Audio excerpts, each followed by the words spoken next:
Нов случај на семејно насилство бележи полицискиот билтен. Според СВР Тетово, вчера попладне околу 17 часот 34 годишна гостиварка пријавила дека дента околу 15 часот во нејзината куќа дошол поранешниот сопруг, 26 годишник, насилно ја отворил влезната врата и по вербалната расправа со неја и бројните навреди што ги упатил, почнал да ја удира со тупаници по главата и телото, но и да го навредува и нивното малолетно дете.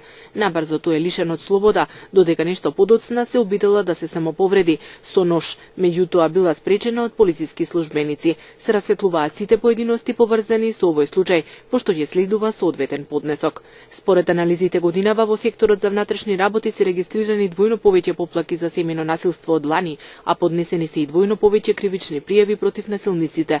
Според податоците на секторот расте свеста за пријавување на семејното насилство, но постои можност и да дошло до зголемување на бројот на насилници.